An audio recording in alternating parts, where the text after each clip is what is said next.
السلام علیکم سید موٹیویشن کے پیارے ناظرین، آپ دیکھ رہے ہیں سید موٹیویشن اور میں ہوں آپ کا میزبان سید اسد علی۔ جناب والا آج آپ کے سامنے صحابہ کرام رضوان اللہ تعالی علیہم اجمعین کی آقا کریم صلی اللہ علیہ وآلہ وسلم سے والہانہ محبت کا ایک خوبصورت واقعہ پیش کرنے کی سعادت حاصل کرنے جا رہا ہوں۔ سماعت فرمائیے کہ ایک دن حضرت عثمان غنی رضی اللہ تعالیٰ عنہ نے نبی کریم صلی اللہ علیہ وآلہ وسلم کی دعوت کی۔ جب نبی کریم صلی اللہ علیہ وآلہ وسلم حضرت عثمان غنی رضی اللہ تعالیٰ عنہ کے گھر تشریف لے کر جا رہے تھے تو حضرت عثمان غنی رضی اللہ تعالیٰ عنہ آپ صلی اللہ علیہ وآلہ وسلم کے پیچھے پیچھے چل رہے تھے اور آپ صلی اللہ علیہ وآلہ وسلم قدموں کی تعداد بھی گن رہے تھے۔ سرکار دو عالم صلی اللہ علیہ وآلہ وسلم نے جب منہ موڑ کر یہ معاملہ دیکھا تو مسکرا کر پوچھا کہ اے عثمان، کیا کر رہے ہو؟ حضرت عثمان غنی رضی اللہ تعالیٰ عنہ نے ادباً جواب دیا کہ یا رسول اللہ صلی اللہ علیہ وآلہ وسلم، میں آپ صلی اللہ علیہ وآلہ وسلم کے قدم گن رہا ہوں تاکہ میں اتنے ہی غلام آزاد کروں جتنے آپ کے قدم میرے گھر کی طرف اٹھ رہے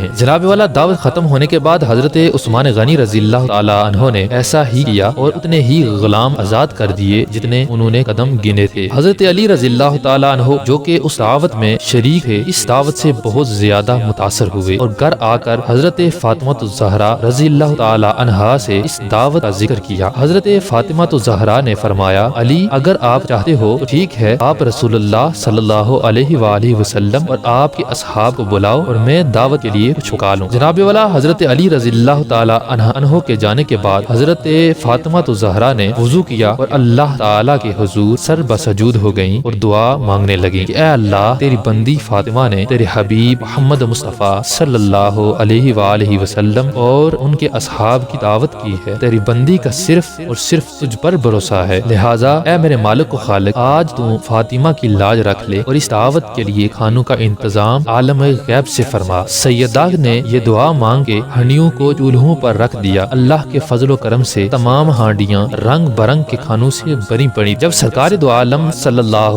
علیہ وآلہ وسلم اپنے اصحاب کے ساتھ تشریف لے آئے تو حضرت فاطمہ نے ہانڈیوں سے ڈھکن اٹھا کر کھانا ڈالنا شروع کیا۔ اصحاب رسول اللہ صلی اللہ علیہ وآلہ وسلم کھانے کی خوشبو سے حیران رہ گئے۔ جب صحابہ کرام رضوان اللہ تعالی علیہم اجمعین نے کھانا کھایا تو کھانوں کی لذت نے مزید حیران کر دیا۔ نبی کریم صلی اللہ علیہ وآلہ وسلم نے صحابہ کو حیران دے کر فرمایا، حیران ہو رہے ہو؟ تمہیں معلوم ہے کہ یہ کھانا کہاں سے آیا ہے؟ تمام صحابہ نے جواب دیا، اللہ اور اس کا رسول بہتر جانتے ہیں۔ سرکار دو عالم صلی اللہ علیہ وآلہ وسلم نے فرمایا، حضرت فاطمہ رضی اللہ تعالی عنہا نے یہ کھانا ہم لوگوں کے لیے جنت سے منگوا کر دعوت کی ہے۔ اس کے بعد حضرت فاطمہ رضی اللہ تعالی عنہا پھر سر بسجود ہو گئیں اور اس طرح سے دعا مانگنے لگیں، اے میرے مالک، حضرت عثمان رضی اللہ تعالی عنہ نے تیرے محبوب کے ہر قدم کے بدلے ایک غلام آزاد فرمایا ہے، فاطمہ کے پاس اتنی استطاعت نہیں کہ وہ غلام آزاد کرے۔ اے میرے رب، تو نے پہلے بھی میری لاج رکھی اور جنت سے کھانا بھیج دیا، اب تیرے محبوب صلی اللہ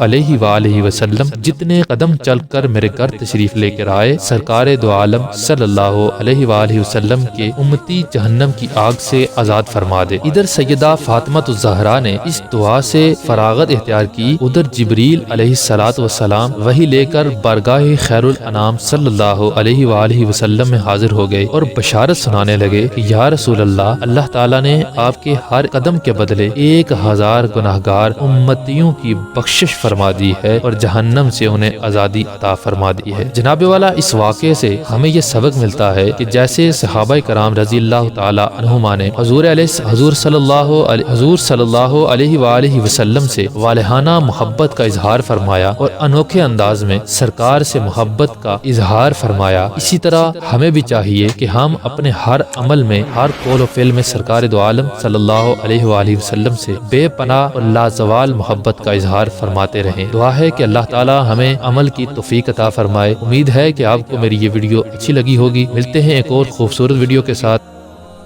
اللہ حافظ۔